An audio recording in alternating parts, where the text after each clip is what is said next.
Sebastián Mancuso. Sebastián es socio del Grupo GNP, es una firma especializada en asesoramiento tributario. Hay muchos temas legislativos que tienen que ver con las finanzas también y también en cuestiones de negocios. Así que bueno, muchas gracias Sebastián Mancuso por estar con nosotros. Bueno, un gusto Juan, un gusto estar con ustedes acá. Acá el tema puntual de esta semana es qué hacemos con los dólares. Porque quería charlar con vos, Sebastián Mancuso. Ha habido una reglamentación de la Comisión Nacional de Valores respecto de la ley de inocencia fiscal. Esto cambia un poco las reglas de juego en este 2026 respecto de la posibilidad de utilizar dólares que están fuera del sistema, fuera del colchón. Algunos pueden ser fondos que no estén declarados. Y como que el gobierno está allanando el camino para que estos dólares regresen al sistema, pueden ser utilizados, se pueden aprovechar las rentabilidades que está ofreciendo hoy el mercado. Y además nutra un poco el sistema financiero de divisas, tan importante, bueno, como decíamos, para el crédito, para las reservas del Banco Central. Bueno, contanos un poco estos detalles que tienen que ver quizá con lo tributario. Bien, bueno, te cuento, creo que esta novedad que mencionás de la CNB es muy importante, sobre todo para inversores.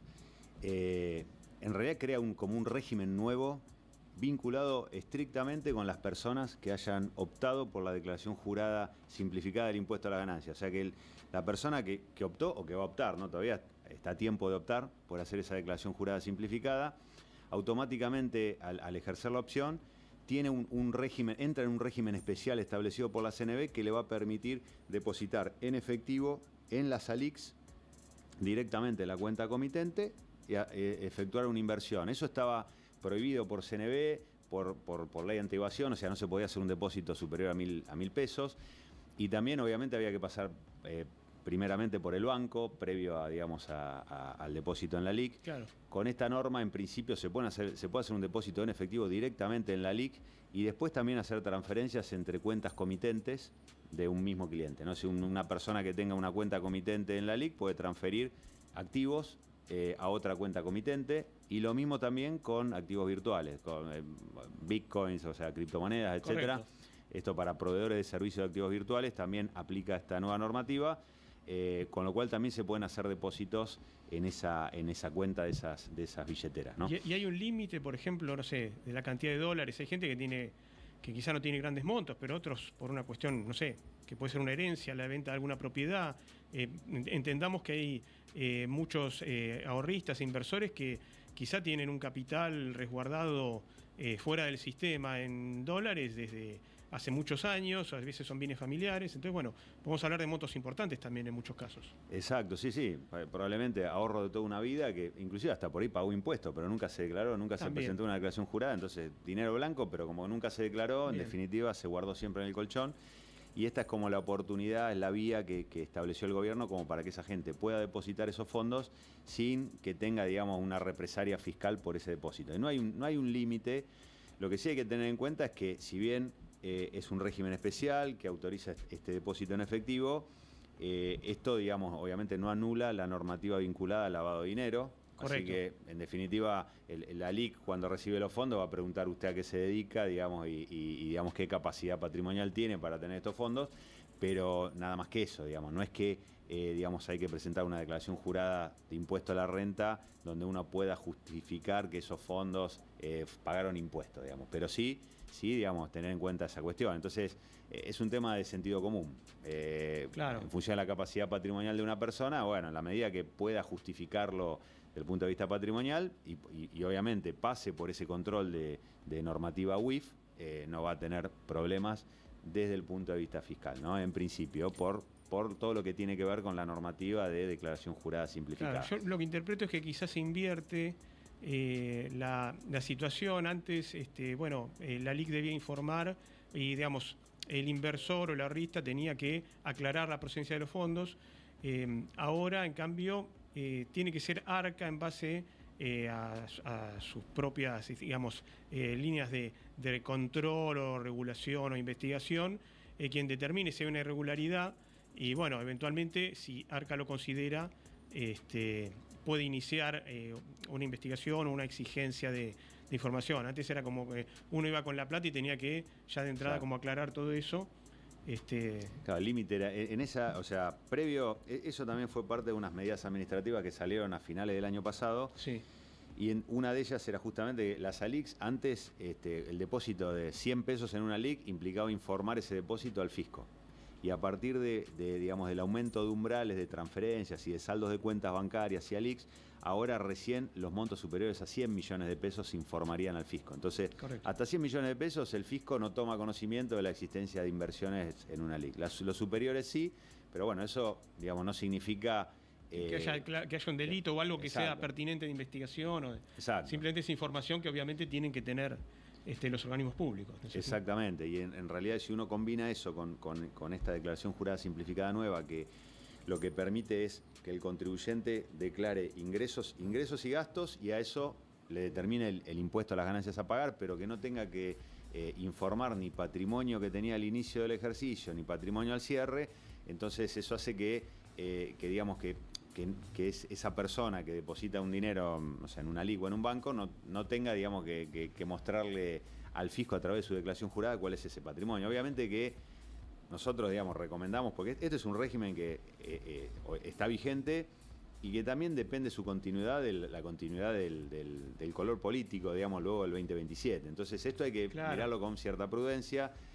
Hay que también, así como se hacía antes, aparte de determinar la renta que generaba cada persona, también determinar qué patrimonio tenía al inicio, qué ingresos tuve, qué compré, qué vendí, cómo me da el consumo y qué patrimonio al cierre tengo, porque si en definitiva hago un zafarrancho con eso y yo gano 100 millones de pesos al año, pero resulta que me compro un campo de 50 millones de dólares, digamos, esa es una situación grosera que, si bien, digamos, no va a estar informada en la declaración jurada del fisco, si se me cae el régimen el día de mañana, probablemente el fisco que quedes expuesto, claro, es verdad. Probablemente quedes muy expuesto. Pero de manera razonable, digamos, porque estamos hablando de una situación que, dadas sus características, puede ser plausible de alguna irregularidad y, por supuesto, tiene que ser investigada de alguna manera. Exactamente, ¿no? Con lo cual es todo muy tailor-made. Depende de cada persona, cada inversor, cada contribuyente, ir viendo un poco qué es lo que puede hacer y qué es lo que no puede hacer. No es algo, digamos, no hay un número mágico que uno diga, bueno, este monto sí, este monto no. Hay que actuar con cuidado, con asesoramiento y bueno, teniendo en cuenta estas cuestiones, ¿no? Bueno, Sebastián Mancuso, quería conversar con vos ahora sobre otra cuestión que tiene que ver, obviamente, con impuestos, que es algo tan relevante ahora para analizar las finanzas personales. Y es referido así, es pertinente, es conveniente esta adhesión al régimen simplificado de ganancias, una de las iniciativas que también presentó el gobierno este año. Contanos un poco de qué se trata y en qué puede beneficiar a una persona que cuenta con fondos y tiene ganas de invertirlos. Bueno, la verdad que al principio te diría que sí, que la verdad que tiene muchos beneficios el régimen.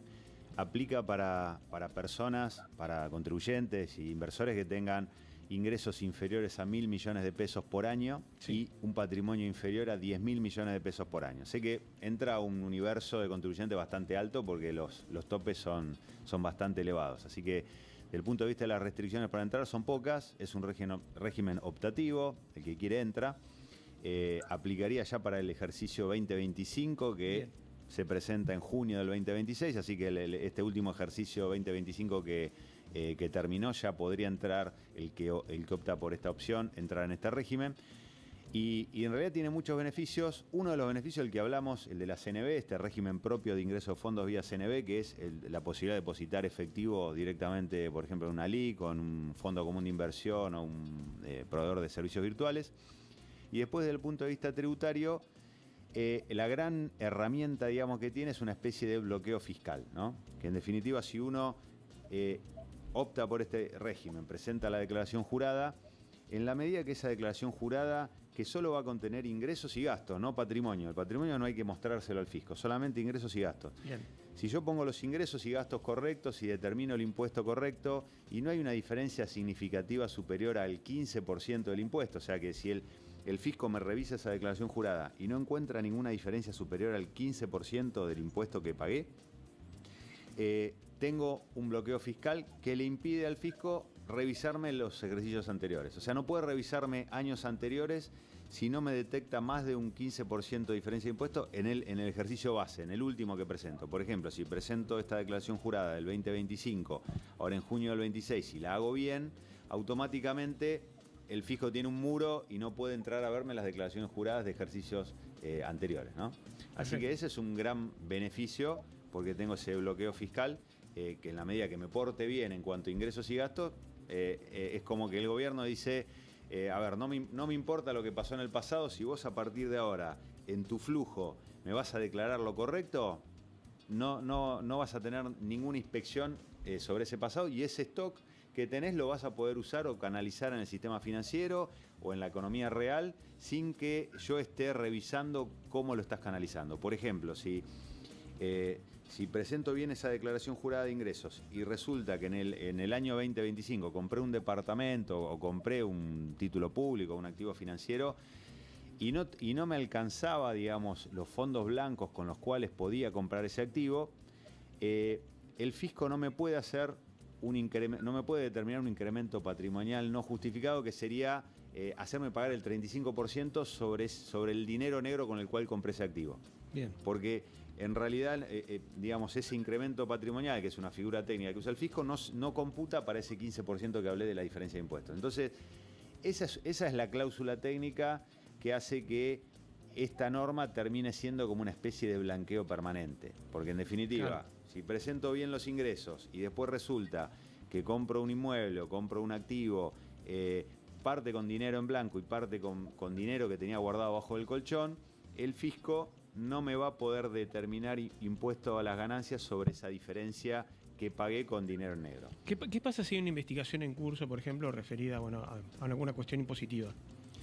No, bueno, si hay una investigación en curso que se refiere a años anteriores, eso continúa, digamos. Correcto. En realidad, esto es como que de acá para adelante. No lo condona, ¿no? Está bien. Exacto, no condona. Lo que sí hay, dentro de esta ley de inocencia fiscal, cambian los valores de la ley penal tributaria. Entonces, si alguno tiene algún proceso penal tributario, digamos, una denuncia penal tributaria por una evasión que en el pasado era de más de 1,5 millones de pesos, que es muy poquito, sí, y con la nominalidad que tuvo la economía argentina. Obviamente se fue diluyendo. Se fue diluyendo, pero entraste, digamos, en lo que era la ley penal tributaria. Ahora se modificaron los límites y ahora, para que sea un delito tributario, tiene que superar 100 millones. Y entonces, con esta nueva ley, como aplica la ley penal más benigna, entonces esta nueva ley también aplica al pasado, porque es más benigna que la anterior. El que tenía un proceso penal, se le va a terminar extinguiendo ese proceso penal si el monto era inferior a 100 millones de pesos. Porque 100 millones de pesos del 2020, 2021 es mucha plata, en serio. Sí, había que ser una empresa importante para tener una deuda de ese calado, ¿no? Claro, entonces se estima que más o menos el 90% de las causas penales que andan ahí circulando en los juzgados, a partir de esta nueva ley, van a quedar extinguidas y solamente quedará un 5 o 10% que van a seguir su curso, pues son ya problemas más graves. Entonces, es como que hay un cambio también en la relación tributaria con el contribuyente. Hay un poco, creo que se pasa un poco a un modelo más sajón y menos latino, aunque seguimos siendo una especie de modelo sajón, pero siendo latinos igualmente, que es que el fisco empieza a confiar en lo que yo declaro, y en la medida que yo declare bien, no voy a tener ninguna represalia, ninguna multa. Ahora, si declaro mal, bueno, se me caen todos los beneficios y me viene el fisco con todo el peso de la ley, digamos, ¿no? Un poco, creo que ahora el foco está en darle beneficios al contribuyente cumplidor, mientras que en el pasado muchos estaban acostumbrados a pagar mal, tarde y nunca, porque se licuaba el impuesto, las tasas de intereses resarcitorio del fisco estaban por debajo de la inflación, con lo cual si pagaba tarde se me licuaba la deuda, tenía una moratoria que me condonaban impuestos. Entonces, el que pagaba en términos siempre salía perjudicado, el que no podía pagar o digamos, jugaba financieramente con los impuestos salía ganando. Ahora eso se revirtió, y un poco, un comentario que leí ahí, no me acuerdo de quién, dentro del chat, que hablaba de que un poco había un regreso a los 90. Bueno, desde el punto de vista fiscal hay como un regreso a los 90. En los 90 las multas fiscales eran caras, no presentar una declaración jurada implicaba $400 de multa. Sí, me acuerdo un secretario, director, Tachi, creo que era apellido, sí. que era muy severo. Que lanzó una frase célebre, ¿no? A ver, si la recordás. Que dice, voy a hacer miércoles tenés a los razón, evasores. Tenés razón, sí. Era un poco más fuerte la frase, la que recuerdo. Pero tenés razón, todo un personaje, un tipo con mucho carisma, pero también un funcionario con mucha credibilidad en su momento, ¿no? Sí, exacto. Entonces ahora, digamos que hay que tener en cuenta eso, también ese cambio cultural de que no presentar las cosas en término implica multas de ahora 440.000 pesos por una declaración jurada, cuando antes eran 400 pesos, que eran dólares de antes.